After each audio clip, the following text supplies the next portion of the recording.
दोस्तों नमस्कार, स्वागत है आपका सोशल गुरु चैनल में। इसमें हम आज बात करेंगे ज्योग्राफी की और ज्योग्राफी में बात करेंगे मिडिल ईस्ट, एशिया के मिडिल ईस्ट की।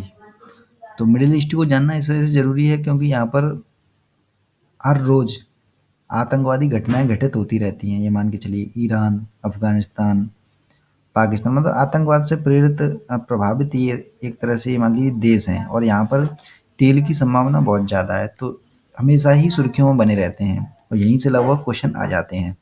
तो इनके बारे में थोड़ा सा डीपली देख लेते हैं हम कहाँ कहाँ हैं, इनको मैप पर देख लेते हैं अच्छे ढंग से, जिससे हमें इसके जो लोकेशन है वो पता पड़ जाएगी और लोकेशन पता पड़ जाएगी तो उससे जो है क्वेश्चन निकल जाते हैं और ऐसे क्वेश्चन आ भी जाते हैं, आपको पता होगा।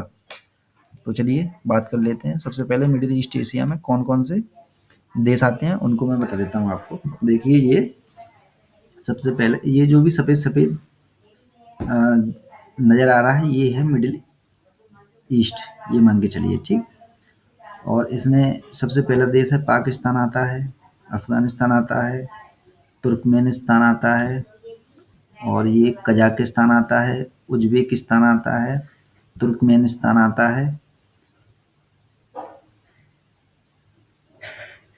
और ये ईरान आता है और इराक भी आता है और अज़रबैजान अज़रबैजान नहीं आता है। देखिए अज़रबैजान ये है, अज़रबैजान नहीं आएगा और ना ही जॉर्जिया आएगा, जॉर्जिया इससे ऊपर है। तुर्की आता ही आता है, नॉर्मल सी बात है। सीरिया आएगा और ये लेबनान है, ये जो छोटा सा यहाँ पर दिखाई दे रहा है ये इतना, ये लेबनान है और ये जॉर्डन है। ये वाला पूरा यहाँ से यहाँ तक देखिए ध्यान से, ये जॉर्डन है। जॉर्डन अगर क्वेश्चन आ जाए जॉर्डन समुद्र से मिला है मेडिटेरियन सी, तो आप जवाब देंगे नहीं मिला है। और यहाँ से यहाँ तक ये देखिए मैं बताता हूँ, इतना छोटा था ये आपका इजराइल इजराइल मिलता है मेडिटेरियन सी से। ये पैलेस्टीन है, ये वाला ये जो दिखाई दे रहा है आपको, मैं थोड़ा सा कर दे रहा हूँ, देखिए यहाँ से यहाँ तक ये आपको। और ये कुवैत है ये वाला, और ये छोटा सा द्वीप है। ये जो द्वीप है एक तरह से बहरीन बहरीन जो है द्वीप में आता है। हालांकि जो कतर है वो जमीन से मिला हुआ है और तीनों ओर से पानी से घिरा हुआ है, तो इसे द्वीप नहीं कहेंगे, लेकिन बहरीन जो है द्वीप के रूप में, तो ये आपको ध्यान में रखना है क्योंकि लगभग क्वेश्चन बन सकता है कि कुवैत, कतर, बहरीन और यूएई में से कौन सा द्वीप है, तो ये आपका बहरीन हो जाएगा। और ओमान देखिए, ओमान भी ये रहा, ये यूएई है, ये वाला ये क्षेत्र यूएई का ये रहा, ये है यहाँ पर। और ये सऊदी अरब हो गया, ये पूरा यहाँ से यहाँ तक जो है सऊदी अरब है, सऊदी अरब बहुत बड़ा है। और ये यमन हो गया। ये तो हुए राजनीतिक रूप से। अब थोड़ा फिजिकल देख लेते हैं। फिजिकल में क्या है, ये आपका समुद्र है और ये है आपका रेड सी जिसे बोलते हैं, और यहाँ पर जो है नहर है, सुएज नहर। यहाँ पर यहाँ पर सुएज जो है पोर्ट है यहाँ पर, और यहाँ जो है बॉब अल मंडब, यहाँ पर जल संधि है और गल्फ ऑफ ओमान इसे कहते हैं इस क्षेत्र को।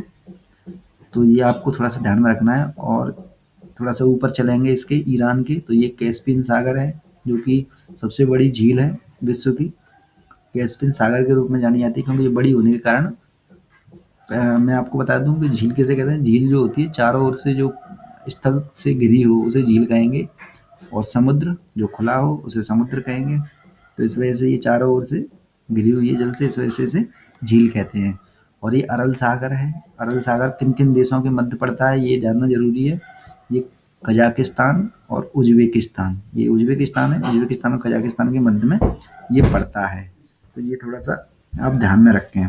और तुर्की से ऊपर चलेंगे तो यहाँ पर क्या मिलता है, ब्लैक सी यानी काला सागर मिलता है। और इसी से ऊपर इसको भी देख लेते हैं, सी ऑफ अजोव। अजोव समुद्र, अजोव का समुद्र इसे कहते हैं। यहाँ पर जो छोटा सा समुद्र है अजोव समुद्र, तो बाई चांस आ जाए अजोव का समुद्र कहाँ है, तो ब्लैक सी से ऊपर है ये। और ये भूमध्य सागर है ये इम्पोर्टेंट तो है ही है। अभी हम केवल मिडिल ईस्ट पर ही फोकस करते हैं। तो इतने सारे देश हैं ये मिडिल ईस्ट में, और इसकी ज्योग्राफिकल जो भी स्थिति थी मैंने आपको बता दी। ज़रूरी था एक बार देख लें, कई बार देख लें, थोड़ा-सा बार-बार देख लें। और थोड़ा-सा इस पे ध्यान रखें यहाँ पर बहरीन पर, कि ये द्वीप है, और इस पे ध्यान रखें जो इज़राइल है वो मेडिटेरियन सी से मिलता है, और पैलेस्टीन जो है पैलेस्टाइन जो है